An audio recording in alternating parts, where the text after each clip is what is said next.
ఇట్టి మరణమునకు లోనగు శరీరము నుండి నన్నెవడు విడిపించును? ఎవడు విడిపిస్తాడు? ఈ శరీరము నుండి, ఈ దౌర్భాగ్యం నుండి ఎవడు విడిపించగలడు? ఎవరు నన్ను బతికించగలరు? ఎవరు నన్ను కాపాడగలరు? ఈ స్థితిలో నుంచి డబ్బు కాపాడగలదా? ఏం కాపాడగలదు? మందులు కాపాడగలవా? రాత్రి ఒక సిస్టర్ గారు ఉపవాస ప్రార్థనలో రామరపళ్ళు చెప్తున్నారు, అమ్మగారికి బాగాలేదు, ఉండమంటే నేను రామరపళ్ళు ఉండిపోయాను. రాత్రి తలనొప్పి వచ్చింది, తగ్గలేదు. రాత్రంతా నిద్రపోలేదు, గుండె నొప్పి. మళ్ళీ ఇప్పుడు తలనొప్పి టాబ్లెట్ వేసుకొని ఇక్కడ చర్చిలోకి వచ్చి కూర్చున్నాను, నా కోసం ప్రార్థన చేయండి అని చెప్పింది. నేను ఎందుకు సడన్గా అన్నాను, మీరు రావణపౌడు కూడా ఇక్కడ ఉన్నట్టున్నారు కదా, ఆఖరిలో ఒకసారి ఆగమ్మ, నీతో మాట్లాడాలి అన్నాను. ఆమెకి తలనొప్పి ఎందుకు వచ్చిందో కూడా చెప్పగలిగాను కొద్దో గొప్ప. నేను చెప్తున్నాను కానీ I'm not doctor, no certificate, but experience చెప్పాను. ఒప్పుకుందామె. ఏంటండి ఇదా మచ్చ? అదే కారణం. ఆమె ఎలా మానసికంగా ఆమె నలిగిపోతుందో శరీరం మీద కనపడుతుంది. అది మానసికంగా ఎంత ఆలోచించి మంచం మీదకి వెళుతుందో నిద్ర పట్టకుండా చేస్తుంది. మీ అందరికీ తెలుసు, మంచి ఆమె, నిదానం, ఎవరితో ఎలా ఆమె మాట్లాడుతుంది మీ అందరికీ తెలుసు. ప్రేమ విందులో కూడా ఆఖరిలో భోజనం చేస్తుంది, మీకు తెలుసు. అంటే ఆమె తలనొప్పి తలకెక్కింది. ఈరోజు ఆమె దగ్గర బంధువులు చనిపోయారు కాబట్టి ఆమె వెళ్ళింది, ఊరు వెళ్ళింది, పూర్ణ గారు ఊరు వెళ్ళింది. ఈ పరిస్థితి చూడండి. పౌలు గారి స్టేట్మెంట్ మాట్లాడండి. పౌలు గారి స్టేట్మెంట్ చదవండి. అయ్యో అయ్యో నేను ఎంత దౌర్భాగ్యుడను, ఇట్టి మరణమునకు లోనగు శరీరము నుండి నన్నెవడు విడిపించును? ఎవడు విడిపిస్తాడు? మన ప్రభువైన యేసుక్రీస్తు ద్వారా దేవునికి కృతజ్ఞతాస్తుతులు చెల్లించుచున్నాను. హల్లెలూయా.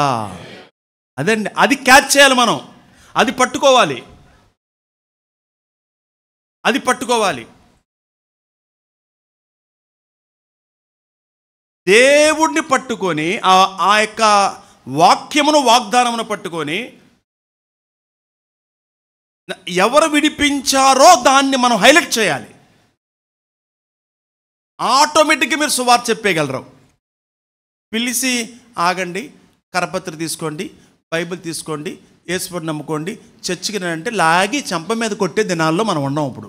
అవునా కాదా? అంటే మన పట్ల, మన వ్యక్తిగత విషయాలలో, కుటుంబ విషయాలలో దేవుడుని హైలైట్ చేస్తే నోరు మూసుకొని వింటారు. పౌల్ స్టేట్మెంట్, నీ స్టేట్మెంట్ ఏంటి? నా స్టేట్మెంట్ ఏంటి? అంటే నా సాక్ష్యం ఏంటి? నీ సాక్ష్యం ఏంటి? హైలైట్ చేయాలి. దేవుడు హైలైట్ అయితే ఆయన బిడ్డలంగా మనం ఈ భూలోకంలో ఎలా ఉంటాం?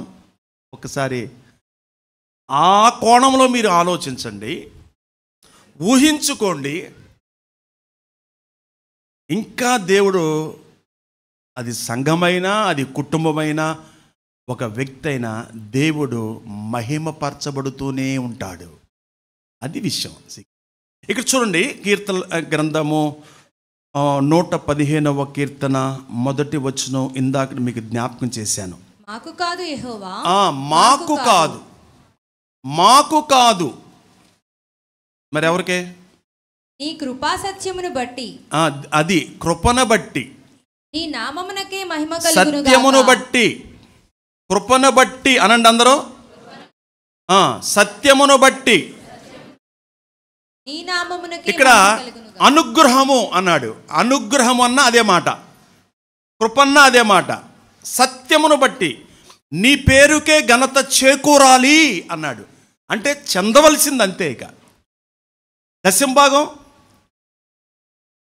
చెందాల్సిందంతే. ఇక మీరు ఇంట్లో ఉంచుకున్న అది ఆశీర్వాదం కాదు, డిబ్బీలు పెట్టిన, దాచుకున్న, చీటికి డ్వాక్రా కట్టేసుకున్న, వాడేసుకున్న, అది శాపమే. అది అయిందంతే, పక్కన పడే అంతే. కాదే, టచ్ చేయొద్దు ఇక, అంతే. ఈ టైం ఆయిందే, నేను దొంగిలించను. ఈ సమయం ఆయిందే, ఈ తలాంతులు ఆయనవే, ఈ వస్తువు ఆయిందే, ఆయిందే, ఆయిందే, అది ఈ కుర్చీ ఆయిందే, మంద కాదు, ఆయిందే, ఈ వస్తువు ఆయిందే. కృపా సత్యం, నీ పేరుకే ఘనత, మాకు కాదు, మాకు కాదు. ఇక్కడ బలి అన్నాడు, మాకు కాదు, మాకు కాదు, మాకు కానే కాదు అన్నాడు వాడుక భాషలో. మాకు కాదు, మాకు కాదు, మాకు కానే కాదు. ప్రార్థన లేక పాట లేక సాక్ష్యం లేక కుటుంబ ఆర్థిక అభివృద్ధి లేక ఒక నైపుణ్యత కలిగినటువంటి దేవుని పరిచర్యలో మీరు వర్ధిల్లున్నత కొలది ఆ సందర్భం ఏదైనా కానీ నాకు కాదు, నాకు కాదు, మీకే. అందుకే మనిషి దేవుడి మహిమను దొంగిలించకూడదు. ఏ రోజు ఏమైపోయాడు? ఎంత ప్రమాదం. మరి దొంగ బోధకులు,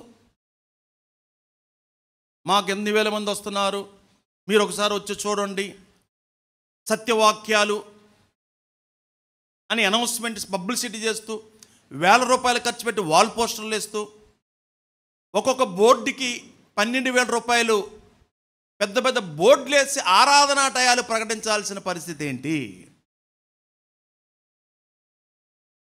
అవసరమా డబ్బు దానికి అంత ఖర్చు పెట్టడం పబ్లిసిటీ కొరకు?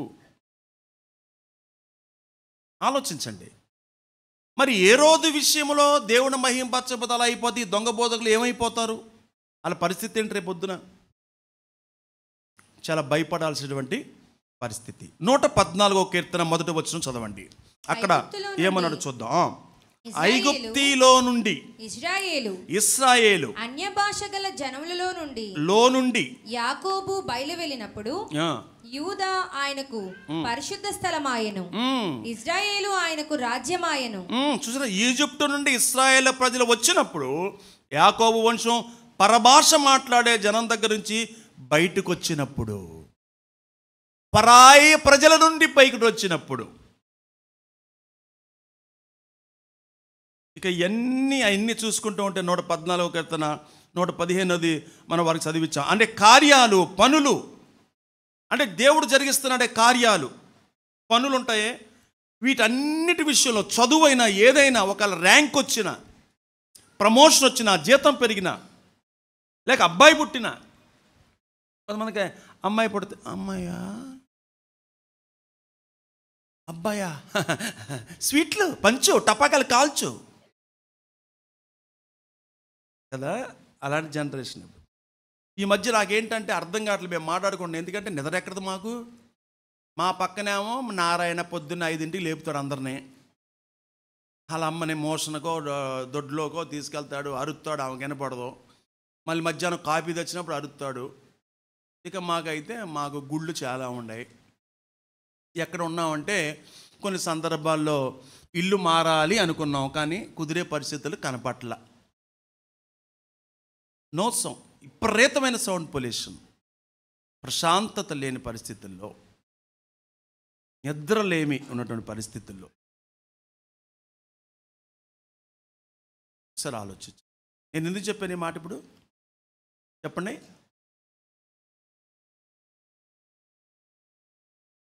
మగపిల్లలు, ఆడపిల్లలు అని చెప్తూ 12 గంటలకు ఎందుకు కాలుతున్నారో టపాకాయలు అర్థం కావట్లేదండి. మీ ఏరియాలో కాలుతున్నారు లేదు, మా రామర్పల్లో బాగా కాలుతున్నారండి. పుట్టినరోజు అయితే టపాకాయలు, చచ్చిపోతే, పెళ్ళైతే, గొరిపోతులు ఇచ్చినప్పుడు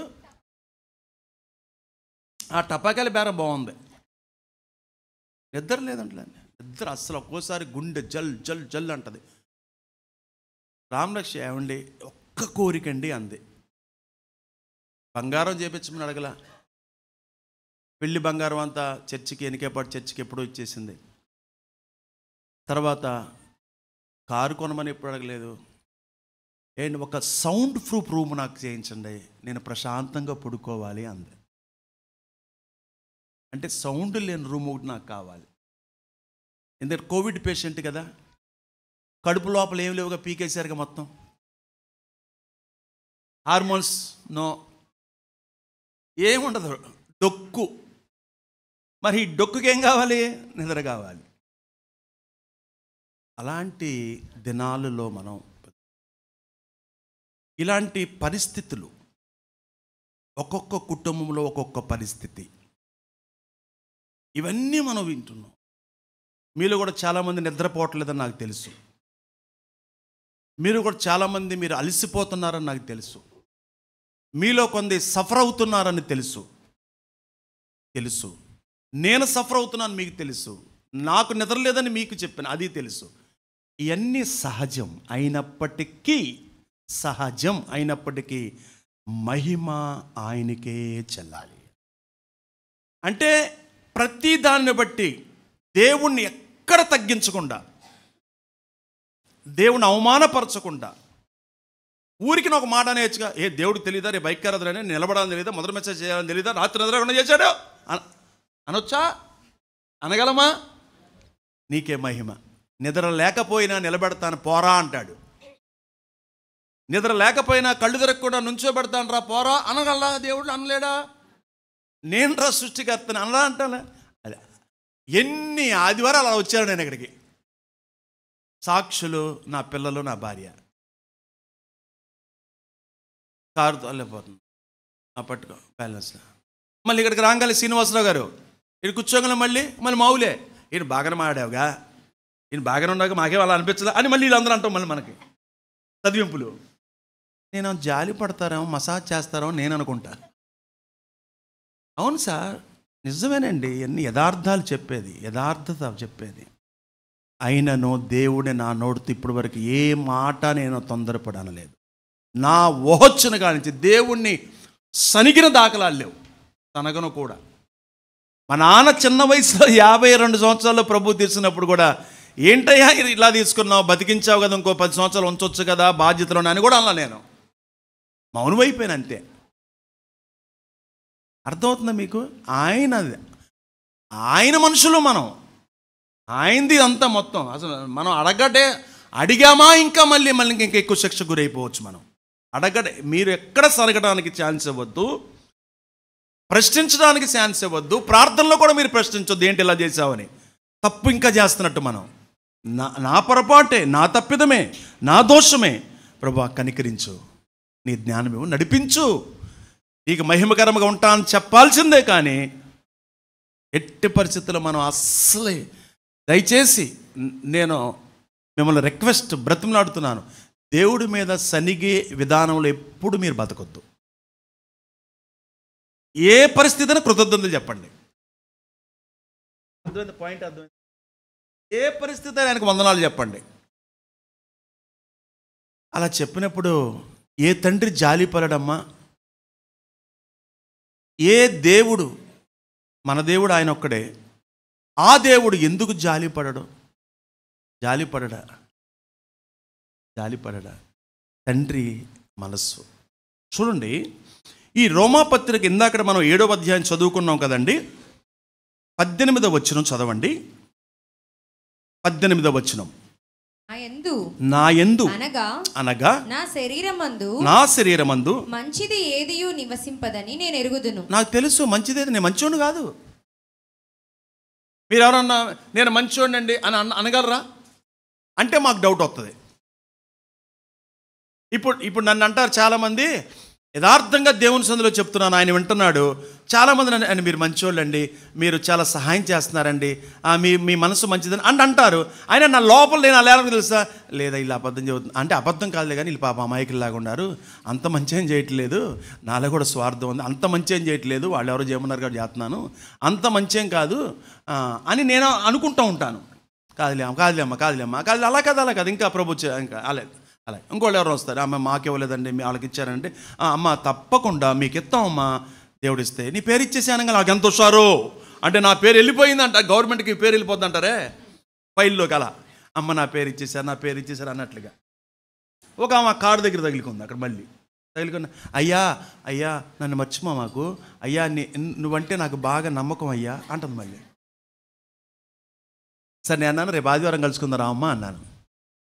మరి వచ్చినట్లేదు, ఒకరి కింద వచ్చిందాం కూర్చుందాం తెలియదు. రామనగర్ సిస్టర్ గారు వచ్చారులే, నాకు కనపడ్డారు. రామనగర్ సిస్టర్ గారు నిన్న కనపడ్డారు, వస్తా అని చెప్పారు, వచ్చారు, కూర్చున్నారు. అనుష టీం. ప్రియ సహోదరి సహోదరులారా, ఈ మాట మళ్ళీ చదివించుకుందాము మనం ఒక్కసారి. నేను వాడుక భాషలో చదువుతున్నాను, చూడండి. రోమాపత్రిక 7వ అధ్యాయము, నేను ముగిచ్చేస్తాను. రోమాపత్రిక 7వ అధ్యాయము 18వ వచనము. నాలో అంటే నా శరీర స్వభావములో అన్నాడు. ఇక్కడ కొద్ది లోతుకి వెళ్ళింది కదా. ఇప్పుడు మీరు చదవండి. నాయందు అనగా నా శరీరమందు మంచిది ఏది నివసింపదని నేను ఎరుగుదును. నాకు తెలుసు. మీరు చెప్తారా మీలో మంచిది ఏది లేదని? మీరు చెప్పగలరా? నేను మంచోడిని కాను, నాలో మంచిది ఏది లేదు అంటే నా శరీర స్వభావంలో మంచిది ఏది నివసించడం లేదని నాకు తెలుసు. మంచి చెయ్యాలని ఇష్టపడటం అనేది నాకుంది, కానీ మంచి చేయడం నా వల్ల కావటం లేదు. ఇష్టపడే మంచి నేను చేయటం లేదు, కానీ ఇష్టపడని చెడును చేస్తున్నాను. ఇష్టపడనిది చేస్తున్నానంటే అలా చేసేది నేను కాదు, కానీ నాలో ఉంటున్న సిన్, పాపమే. మీకు అర్థమైందా? మీరు చదవమ్మా. మేలైనది చేయవలెను కోరిక నాకు కలుగుచున్నది. బాగా వినాలి. కానీ కలుగుచున్నది. ఏం కలుగుచుంది? మేలు చేయాలని, మేలు చేయాలని కోరికుంది. మంచి చేయాలని కోరుకుంది. ఏం చేయాలని? మేలైనది చేయాలని. తర్వాత కానీ దానిని చేయుట నాకు కలుగుటలేదు. ఎందుకు కలగట్లేదు? ఇప్పుడు చదవాలి. నేను చేయగోరు మేలు చేయక చేయగోరని కీడు చేయుచున్నాను. చెయ్యకూడని పాపం చేస్తున్నాను, చెయ్యకూడని చేశాను. ఎందుకు చేశాను? నేను కోరని దానిని చేసిన ఎడల దానిని చేయనది నా యందు నివసించు పాపమే గాని ఇకను నేను కాదు. అంటే పాపం చేయించింది. ఇప్పుడు తప్పెవరిది?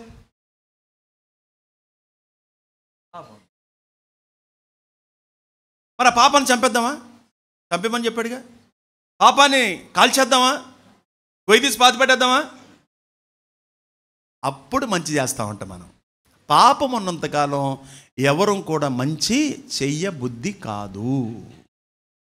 సింపుల్ అండి, సింపుల్. రవి గారు, షార్ట్కట్లో మనం సింపుల్లో బాగా అర్థం చేసుకోండి. నేను మంచి చేయాలని నాకుంది, కానీ చేయలేకపోతున్నాను. కానీ నన్ను మంచి చేయకుండా అడ్డుకుంటుంది ఏంటి? నేను దాన్ని ఏం చేయాలి? తీసేసుకుంటే దేవుడికి మహిమ కలుగుతుంది, ఆయన సంతోషిస్తాడు. ప్రజల కళ్ళల్లో సంతోషాన్ని కూడా మనం చూడగలం. హల్లెలూయా, ఆయనకే మహిమ కలుగునుగాక. గబగబా మనం ముందుకు వెళ్దాం. 1 కొరింథీ పత్రిక 15వ అధ్యాయము 9వ వచనాన్ని చదవండి. ఎలయనగా నేను అపోస్తలుల అందరిలో తక్కువ వాడను. అది ఈయన స్టేట్మెంట్ ఏంటండి? మనకు అర్థం కాదు. అందరిలో తక్కువ వాడంట ఈయన. మనం నమ్మొచ్చా ఆయన ఆ మాట అంటున్నాడంటే? యేసు ప్రభు తర్వాత గొప్ప సేవ చేశాడు. పోయిన వారం చూపించాను, వలస పత్రులు అనుకుంటా. యేసు ప్రభు గుర్తుందా? మిగిల్చిన వాటిని వీని పూర్తి చేస్తున్నాడంట. అసలు ఏం మిగిల్చాడండి ఆయన? అసలు ఏం మిగిల్చాడు? ఆలోచించండి. యేసు ప్రభు అసలు మిగిల్చాడా? అలా పోల్చుకుంటున్నాడు. అంటే ఆయనకు అలా అంటున్నా, అంటే నేను పడుతున్న దెబ్బలు యేసు ప్రభు మిగిల్చి నాకు ఇచ్చాడా అన్నట్టుగా. గత వారం మనం చదువుకున్నాం మాట గుర్తుందండి? పోయిన వారం చెప్పాను నేను, అక్కడ స్క్రీన్ మీద చూపించాను కదా. ఎక్కడ మాది కలిసి 1:24. గుడ్ చదవండి. ఇప్పుడు మీ కొరకు నేను అనుభవించుచున్న శ్రమలయందు సంతోషిస్తూ సంఘము అను ఆయన శరీరము కొరకు క్రీస్తు పడిన పాట్లలో కొదువైన వాటి యందు నా వంతు నా శరీరమందు సంపూర్ణము చేయుచున్నాను. మరి మన వంతు మనం కూడా ఇది తీసుకోవచ్చు. ఆయన వంతు అన్నాడు, మరి మన వంతు తీసుకోవాలి, తప్పదు, భరించాలి. ఇతర దౌర్బల్యములను నష్టపోవాలి. వాక్యానికి తీసుకుందాం. అక్కడ అదే చెప్తున్నాడు. అంటే క్రెడిట్ తెలుగులో క్రెడిట్ అంటేనే మనకు వాళ్ళకి బాగా తెలుస్తుంది ఈ మధ్య, తెలుగు తెలియట్లే. క్రెడిట్ మీన్స్ గట్టిగా. ఇంకా అమ్మా ఇంగ్లీష్ మీడియంలో ఎక్కడ కోటేశ్వరరావు చెప్పాడు, బాబాయ్ చెప్పాడు, గుర్తింపు అంతా ఆయనకే, అంతే, అంతా ఆయనకే, అంతా ఆయనకే. ఇది ఇచ్చి చూడండి. పౌలు గారు అదంటే నాలో మంచి ఏది లేదు, మనలో ఏదైనా మంచి ఉందా అంటే ఆయన వలననే మాత్రమే. సరిగ్గా అర్థమైంది నీకు? ఎందుకు గడ్డంగా చేసుకుని అలా చూస్తావు? మనలో ఏదైనా మంచి ఉందా, ఉందా మంచి అంటే అది ఆయన వలననే. సంపత్ పాట పాడుకుందాం ఒకటి, చెప్పు, నువ్వు చెబితే పాడదాం. నేనేమైనా ప్రభువా నిన్నే స్తుతిస్తాను,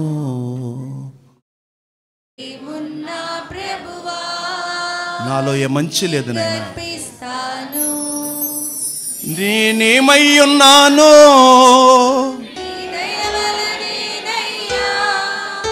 నేనేమై ఉన్నానో, నా వ్యాపారమైనా, నా పనులైనా, నా ఉద్యోగమైన, నా చదువైనా, అవన్నీయో, సంఘమైన, సమస్తైనా, చర్చ్ అయినా, నావన్నీయో నీదే కదా. నేనేమైనా ప్రభువా నిన్నే స్తుతిస్తాను, నాకేమున్నా ప్రభువా. అపోస్తుల కార్యములు 12వ అధ్యాయము 23వ వచనం. అపోస్తుల కార్యములు 12వ అధ్యాయము 23వ వచనం. అతడు దేవుని మహిమ పరచనందున, ఎవడతడు? ఎవడతడు? హేరోదు. సత్యవతి,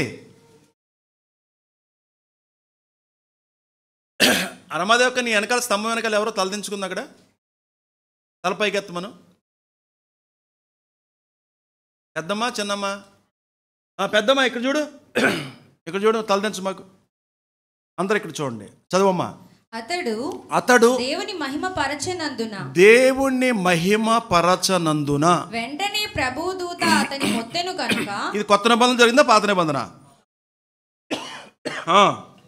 పురుగులు పడి ప్రాణం విడిచెను. ఎంత ఘోరం, ఎంత భయంకరం. ఈ రోజున క్షమించండి, నేను సేవకుల గురించి మీ ముందు చెప్పటం మంచిది కాదు, మంచిది కాదు. నా గురించి మరొకరు చెప్పుకోవచ్చు. వారు సంఘాలు అభివృద్ధి చెందడం కారణం వాళ్లే. ఎందుకంటే చూస్తున్నాం వారి క్రమం కానీ, వారి విధానం కానీ, వారి ఆలోచనలు కానీ, ఇవన్నీ చెప్పినా వినే పరిస్థితులు లేరు. అది కాదయ్య గారు, కుదరదండి, ఇలాగేనండి, అలా కాదండి, ఇలా కాదండి. సంఘ సభ్యులకు భయపడుతున్నారు కానీ సంఘము నాది అన్న దేవుడికి వాళ్ళు భయపడలేదు. చందాలు ఆగిపోతాయేమో, దశంభాగాలు ఆగిపోతామని వీళ్ళు భయపడుతున్నారు కానీ సృష్టికర్త అనే దేవుడికి వీడు భయపడలేదు. ఇది ఇక్కడ తెలియని ఫలితార్థం. చెప్పండి, మీరు చెప్పండి, నేను ఎవరికి భయపడాలి? చెప్పండి, మీరు యథార్థంగా చెప్పండి. మీకు భయపడడానికి మీరేం చేస్తారు? ఊరికినే మాట్లాడుకుందాం, ఆడిస్తారు. ఏ ఆట? తోలుబొమ్మ ఆట. చాలా చర్చస్ ఇదే సమస్య. విజయవాడలోనే మన నాతోపాటు అనిల్ వచ్చి అక్కడ లోనా సెంటర్కి వెళ్ళాం. లోనా సెంటర్ అక్కడికి ఒక మీటింగ్కి వెళ్ళాం. అక్కడ ఒక చర్చ్ ఉంది. అంకుల్ ఇదేనా చర్చ్ అన్నాడు. కాదన్నా.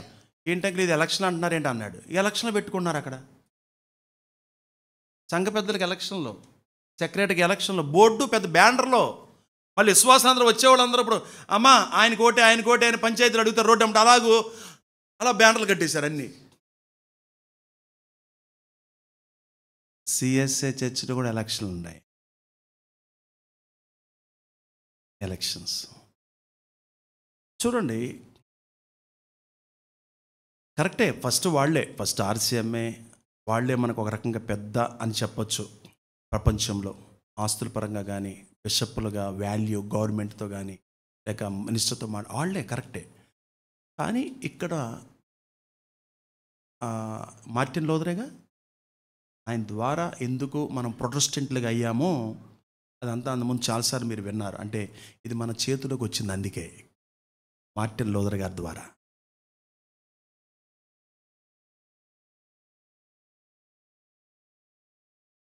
ఇప్పుడు మేమందరం ఒకటయ్యాం, ఎందుకంటే క్రైస్తవ ఆస్తులను ఆక్రమించడానికి పక్కా ప్లాన్ చేశారు.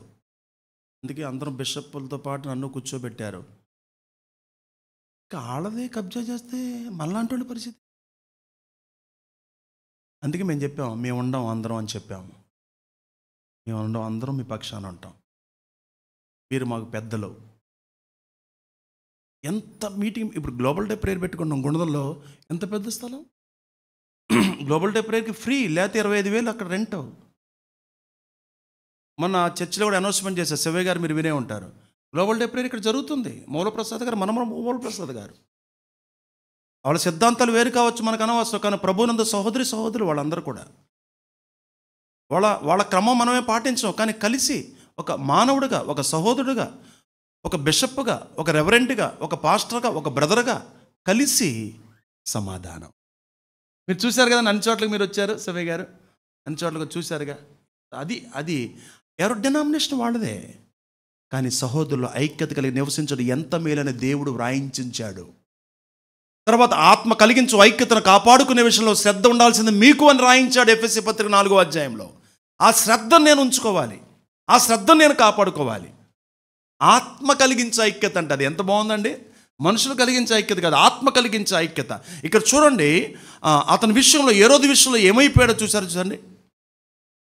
మరి ఈ దేవుని మహింపరచకుండా ఉంటున్న ఈ అబద్ధ బోధకులు వాళ్ళని హైలైట్ చేసుకుంటూ వీళ్ళ పరిస్థితులు ఏమైపోవాలో ఒకసారి ఆలోచించండి. ఇక్కడ గమనించండి అమ్మా, షాలోమ్ ఎవాంజలికల్ ఫెలోషిప్ పేరు, టీజీఆర్ చారిటబుల్ ట్రస్ట్ పేరు, పీరన్, ఇది జస్ట్ ఒక రిజిస్ట్రేషను, గవర్నమెంట్ ప్రకారం ఒక విధి విధానాల్లో వెళ్ళటానికి మాత్రమే. కానీ ఆ మా సంస్థ, మా చర్చి అని అక్కడ మనం హైలైట్ చేయట్లేదు. కానీ అది ఆటోమేటిక్గా ఒకవేళ స్ప్రెడ్ అవ్వచ్చు, కానీ మహిమంతా ఆయనకే. దాని ద్వారా జరిగే పరిచర్య అంతా కూడా మహిమ ఆయనకే. 1,000 మంది లబ్ధి పొందారంటే మహిమ ఆయనకే. ఇచ్చినోడు దీవించబడాలి, దాతలు దీవించబడాలి, పొందినవారు ప్రార్థన చేయాలి, ఈ వాలంటీర్స్ కూడా దీవించబడాలి. పరిచారకులు అన్నాడు, మనందరం పరిచారకులము. షాలోమ్ ఎవాంజలికల్ ఫెలోషిప్ అది దేవునిది, టీజీఆర్ ట్రస్ట్ అది దేవునిది. మేము పనివారము, మేము పూనుకునేవారం అంతే, మేము సేవకులు, మేము వాచ్మెన్స్ అంతే. మహిమంతా ఆయనకే చెందాలి. కీర్తన గ్రంథం 29వ కీర్తన 1వ వచనం చదవండి. ఈ రెఫరెన్స్తో లాస్ట్. దైవపుత్రులారా యెహోవాకు ఆరోపించుడి. దైవపుత్రులారా అంటే దేవుని కుమారులు కుమార్తెలారా యెహోవాకు ఆరోపించండి. మహత్యములను